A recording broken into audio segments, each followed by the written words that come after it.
जो health problem आज मैं आपके साथ में डिस्कस करने वाला हूं, अक्सर इसे लोग अवॉइड कर देते हैं।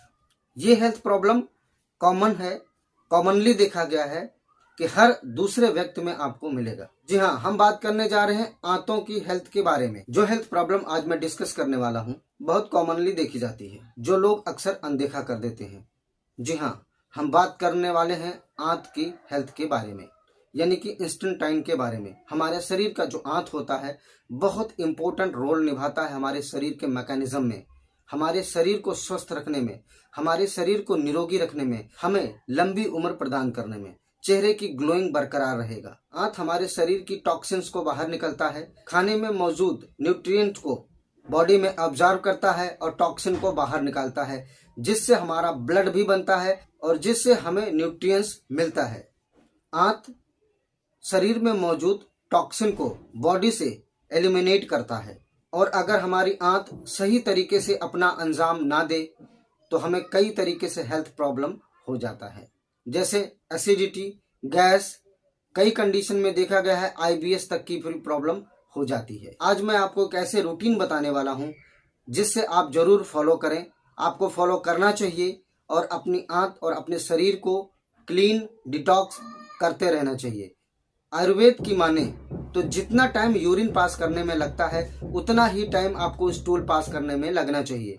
अगर स्टूल पास करने में 5 से 10 मिनट लगता है, आप समझ जाइए कि आपकी आंत जो है वो प्रॉब्लम कर रही है, आपकी आंत जो है वो इशारा कर रही है कि कई सारी बीमारियां होने की संभावना है। सुबह जब स्टूल पास करते हैं 10 से 15 मिनट अगर लग रहा है, वॉशरूम में बैठे बैठे जोर लगाना पड़ रहा है, प्रेशर नहीं बना रहा है, तो समझ जाइए कि आपका जो आंत है वो अपना वर्क, अपना काम सही अंजाम से वर्क नहीं कर रहा है। यानी कि आपका जो आंत है वो टॉक्सिन है, उसमें टॉक्सिन भर गया है और वो निकल नहीं पा रहा है, जिसकी वजह से आपको सुबह आपको स्टूल पास करने में काफ़ी ज़्यादा दिक्कत होती है। तो रूटीन का सबसे पहला नियम, सुबह उठते ही 1 गिलास पानी में आपको आधा नींबू निचोड़ना है और आपको पी जाना है। इससे आपका मेटाबॉलिज्म भी अच्छा होगा और पेट भी साफ होगा। इसके अलावा दिन भर आपका पेट हल्का रहेगा, भूख भी लगेगा और आप अंदर से तरोताजा फील करेंगे। जब आप पानी पिए उसके आधे घंटे बाद एलोवेरा का आपको जूस लेना है और आपको आधा कप एलोवेरा का जूस पीना है।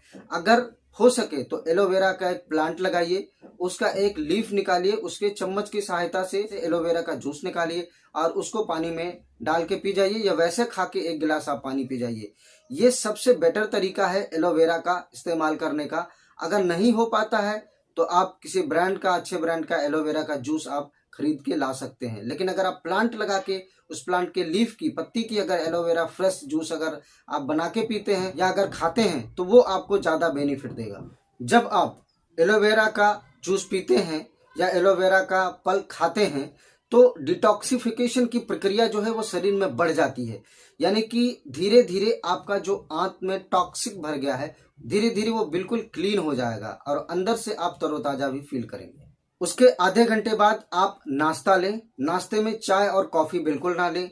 जो ये रूटीन मैं आपको बता रहा हूँ, महीने में अगर आप 10 दिन के लिए अपनाते हैं, फिर हर महीने में 10 दिन के लिए अपनाते हैं, ऐसे ऐसे करके, तो कुछ ही टाइम में आप देखेंगे कि आप बहुत अच्छा फील करेंगे, आपका शरीर भी अंदर से निरोगी होगा। अब आपको ब्रेकफास्ट में फ्रूट्स खाना है या वेजिटेबल खा सकते हैं, सलाद खा सकते हैं।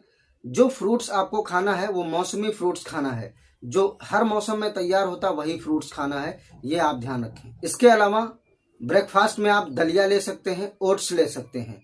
अब आप लंच के पहले सलाद और फ्रूट्स आपको फिर से खाना है, उसके बाद आपको लंच करना है। लंच में चावल, दाल, रोटी, सबसे इम्पोर्टेंट रोटी जो होता है वो मल्टीग्रेन रोटी, आप मल्टीग्रेन आटे का आप रोटी खाएं, जिसमें जौ, चना, तो मल्टीग्रेन आटा आप खुद से बनवा सकते हैं, जिसमें चना, जौ, बाजरा मिक्स करके आप पिसवा लें और उसको आप खाएं। अगर आप कंटिन्यूसली नहीं खा सकते तो महीने में 10 दिन के लिए आपको ये रूटीन फॉलो करना है, फिर दूसरे महीने में 10 दिन के लिए फॉलो करें, फिर तीसरे महीने में 10 दिन के लिए फॉलो करें। अगर नहीं मिल पाता तो आप मल्टीग्रेन आटा आप खरीद के भी ला सकते हैं, अच्छे ब्रांड का लाएं। मल्टीग्रेन आटा खाने से बैलेंस भी डाइट होता है, न्यूट्रिशन भी जरूरी आपके शरीर में मिल जाता है और पेट में आंत में चिपकने नहीं पाता। जो प्योर आटा होता है गेहूं का वो हमारे आंत में चिपकता है, इससे हमें स्टूल पास करने में दिक्कत होती है। शाम होने से पहले फिर से आपको थोड़ा सा फ्रूट्स या सलाद आपको खाना है। अब बारी आती है डिनर की। डिनर आपको बिल्कुल लाइट करना है, बिल्कुल हल्का डिनर करना है, जिसमें से आप 1-1.5 रोटी, थोड़ा सा चावल, यही आप खा सकते हैं, दही खा सकते हैं, लेकिन आप ध्यान रखें कि बहुत हल्का ही खाना खाना है। डिनर का जो टाइमिंग होगा 6 से 6:30 7 बजे तक मैक्सिमम आप खाएं। लोग कहेंगे कि सर डिनर इतनी पहले पॉसिबल नहीं है, मैं जॉब करता हूं, यहाँ रहता हूं, वहां रहता हूं।